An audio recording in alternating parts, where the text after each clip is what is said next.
Thank you, America, for being with us. Our guest, Riley Green. And he's hanging out with us a little bit today. How cool is it you getting to do BP with all these Major League Baseball teams? Yeah. You can still rip it, buddy. Man, I never hit the ball like that when I was playing. Of course, I weighed about 160 pounds when I was in high school, too. But it's been awesome, man. We went to Philly, and I told my camera guy that was with me, I said, man, I'll hit a few line drives. I can hit the ball. Just make me look cool. And I had some buddies from back home with me, and I hit 2 or 3 up in the stands, and Bryce Harper walked out, and I was like, well, that's like the cart girl pulling up in golf. Like, that's over with, Yeah. And I was smoking. I probably hit 11 or 12 out, and I was wanting so bad to act like, oh, it's no big deal. I do this all the time, but I couldn't. I was as surprised as anybody. But now we get asked to go hit everywhere we go. So I've hit some, cool. And I hit one out in Toronto, Tampa, Cincinnati, Philly. Hit the Bull in Durham. That was cool. That was one of my favorite moves. Can you even hear what you're saying? Can you believe that you're on these fields and people just let you come out there and hit now because you got some big hits in country music? Isn't that big? All kinds of hits. The only reason I can believe it is because the way my back feels. All right. Yeah. Greg wants us to bring something up. And okay, great. It's your buddy. He wants to talk about the video Worst Way. That's your first love scene? God, that's so. I don't know what just made me feel so awkward picturing Greg watching that. I actually, my wife was watching, but that's got nothing to do with it. Okay, now that makes sense. I was just wondering how awkward. I always hear these actors talk about all the cameras around, and you're in there tearing that sugar up, and knowing that your mama's gonna see it. Your mama's gonna see it. Well, my mom, I was a little concerned about my mom seeing it, but she also enjoys that new car she has and living in my house with me. So I wasn't worried too much about it. Yeah, my mom could be mad at me watching that video on her new big screen TV she got. You know what I mean? Absolutely.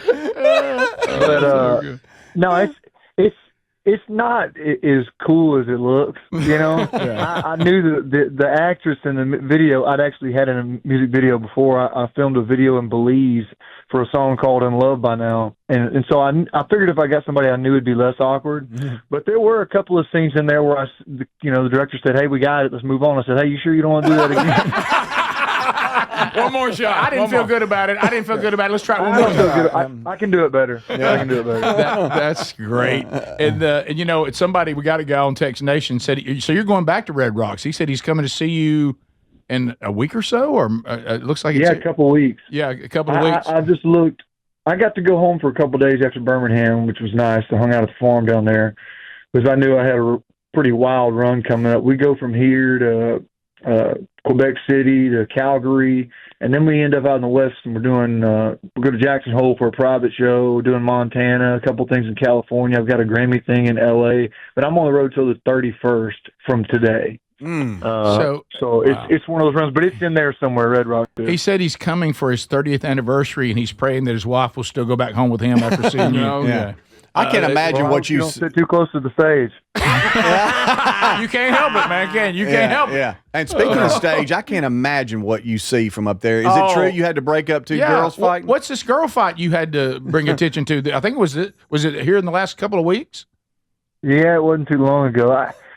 Something about that really bothers me. Is like if you're gonna fight, I just wish they would just do it. But most of the time it's just like somebody holding somebody back, and neither one of them actually want to. But girls, they'll grab that hair. And I think I said something. In the moment, I wasn't really thinking about it, but I think I said something about y'all can't be fighting. You're going to pull all your extensions out, and that's before it got picked up by news outlets. That's another thing when you get where I am is you got to watch what you say because you better. It's going to be somewhere tomorrow. Yeah. And like when you're on a stage like that. How far back can you really see if they don't turn the stadium lights on or the house lights? How many rows back can you really see what people are doing? I can usually see to the end of the pit. That's about it, So, I mean, you're talking about probably 40, 50 yards, I guess. Mm-hmm. Yeah. Yeah. And then the other thing people are asking, who are some of the people we know, Jamie Johnson, others that influence you to get into and there's people texting saying you've influenced them. So now you're that guy. But who are some of the people other than Jamie Johnson? Well, Randy Owens. I mean, there wasn't a lot of guys from Alabama that really made it. True. I mean, and if you think about it, in country music, Georgia, I mean, it was Luke Bryan, Jason Aldean, Cole Swindell, Brantley Gilbert, Zach Brown. There was all these guys that kind of piggybacked off each other and had these big careers. And I kind of felt like when I was coming up, Alabama kind of put me on their shoulders a little bit, and I was kind of that hometown guy. And that's one reason I'm so proud to talk about me being from down there is because they really did a lot for me. And Jamie was one of those guys, and Randy Owen, and I had a lot of influences. I'm 36, so I grew up in that burnt CD era when you listen to anything and everything. True. My mom and dad were listening to like the band and Marshall Tucker Band, and mom was like Fleetwood Mac and the Mamas and the Papas, and I had a sister that's 10 years older than me that listened to like Weezer and Sublime, and my sister Casey was like big Tim McGraw. So I just had a lot of influences, and my granddaddy Buford loved Roy Acuff and Merle Haggard and George Jones. Classic. Don't he's proud? I can't help.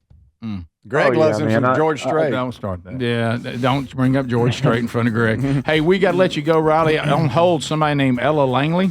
No, so Rick Burgess. So we're not going to take that. No, we're not going to take that call. So Riley, I promise. So let's don't do it today. It's a little early for that. Riley, thank you, man. You've been a blast, and appreciate you taking time. And man, we couldn't be more thrilled for you. You've earned it. Thanks a lot, buddy. Appreciate it, fellas. See you. See you.